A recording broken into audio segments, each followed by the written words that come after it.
अपनी सौतेली माँ बिल्कुल पसंद नहीं है, इसीलिए हमेशा वो उससे गुस्सा रहता है। जिसके बाद अब उसके डैड गाड़ी के बारे में बात करने लगते हैं। तभी यहाँ पर बातों ही बातों में पता चलता है कि जो कार जेडी ने चुराई थी उसका उसने एक्सीडेंट भी कर दिया था, जिसकी वजह से उसके डैड और भी ज्यादा गुस्सा हो जाते हैं। अब अगली सुबह हम देखते हैं कि जॉडी एक दुकान की शॉप पर होता है जहाँ पर वो जॉब के लिए गया था। लेकिन जब उस शॉप के ओनर को पता चलता है कि जेडी एक बार जेल जा चुका है, वो भी चोरी के इल्जाम में, तब दुकान का मालिक उसे इस बारे में पूछताछ करने लगता है। मैंने एक कार चुराई थी जिसके सिलसिले में मुझे सजा हुई थी। जिसके बाद सारी बात बताने के बाद जेडी को बड़ी मुश्किल से वो जॉब मिल जाती है। अब हम देखते हैं कि जेडी जब घर आ जाता है तो वो अपने बिस्तर पर लेटे लेटे पॉर्न वीडियोस देख रहा होता है और मास्टरबेशन भी कर रहा होता है। लेकिन इसी दौरान उसकी वहां पर स्टेप मदर आ जाती है, जिसे देखने के बाद वो और भी ज्यादा चिढ़ जाता है। जिसके बाद अब एलिस माफी मांगकर वहां से जाने लगती है। जिसके बाद देखते हैं कि अब वहां से जेडी बाहर जाकर एक पार्क में जाकर बैठ जाता है और वहीं थोड़ी ही देर में एक खूबसूरत लड़की जाकर जेडी के पास बैठ जाती है, जो बहुत पहले उसकी क्लासमेट हुआ करती थी।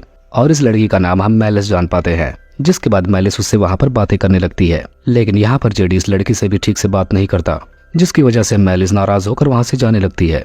ऐसा देखने के बाद जेडी खड़ा होकर उसके पास जाता है और उससे बातें करने लगता है। जिसके बाद मेलिस जेडी को एक पार्टी के लिए इनवाइट करती है। अब अगले दिन हम फिर से जेडी को उसके रूम में देखते हैं। तभी फिर से उसके पास उसकी स्टेप मॉम आती है, जो कि कल की हुई घटना के लिए माफी मांगती है। हम जान पाते हैं कि आज जेडी की मॉम उसके रूम से उसके कपड़े लेने के लिए आई थी, क्योंकि उसके कपड़े गंदे हो चुके थे जिन्हें वो धोने के लिए लेकर जा रही थी। लेकिन यहाँ पर जेडी अपने कपड़े भी देने से उन्हें मना कर देता है और बोलता है कि मैं अपने कपड़े खुद से धुलवा लूंगा। अब अगले सीन में हम देखते हैं कि एलिस बाथरूम से नहा कर आई है और इस वक्त उसने कपड़े नहीं पहने हैं। तभी अचानक से वहां पर जॉडी की एंट्री हो जाती है। अब यहाँ से फौरन एलिस उसे जाने को बोलती है, लेकिन यहाँ से जॉडी नहीं जाता बल्कि वो उसे घूरता रहता है। अब यहाँ पर जेडी को अचानक से पता नहीं क्या हो जाता है और वो उसे देखता ही जाता है। जिसके बाद वो उसके और भी करीब जाकर उसे सेड्यूस करने की कोशिश करता है और वो इसमें कामयाब भी रह जाता है। इसके बाद ये दोनों यहाँ पर इंटीमेट भी होते हैं। इसी बीच वहाँ पर जॉडी के फादर भी आ जाते हैं, जिसको देखने के बाद वो फौरन अपने रूम में भागता है। अब जॉडी के फादर बाथरूम में जाने वाले होते हैं, लेकिन एलिस उन्हें ऐसा करने से रोक लेती है और उसे अपने पास बुलाकर उनके साथ इंटीमेट होने लगती है, जिसका फायदा उठाकर जेडी फौरन वहां से निकल जाता है। अब अगले सीन में हम जेडी और एलिस को उसके साथ देखते हैं, जो एक ही बेड पर होते हैं और यहाँ से हमें पता चलता है कि अभी अपने अफेयर को कंटिन्यू रख रहे हैं। अब अगले सीन में हम देखते हैं कि जेडी एक शॉप पर काम कर रहा है। तभी वहां पर मेलिस उससे मिलने के लिए आती है। अब यहाँ पर ये दोनों शॉप पर बातें ही कर रहे थे, तब तक यहाँ पर इनका मैनेजर आ जाता है। यहाँ मैनेजर आकर उससे बोलता है कि तुम्हें अपने काम पर फोकस करना चाहिए। अब शाम के टाइम हम देखते हैं कि मैरिज जॉडी को घर छोड़ने के लिए जाती है। जिसके बाद हम देखते हैं कि जॉडी अब पेलिस को अपने घर पर लेकर आता है और घर आने के बाद थोड़ी देर ये दोनों बातें करते हैं और इसी दौरान एक दूसरे को किस भी कर लेते हैं। लेकिन इसी दौरान यहाँ पर एलिस भी आ जाती है और जॉडी से बोलती है कि मुझे भी इस लड़की से इंट्रोड्यूस करवाओ। इतना कहने के बाद एलिस वहां से चली जाती है। लेकिन यहाँ पर एलिस को देखने के बाद साफ पता चलता है कि वो उसे देखकर जल भुन गई है।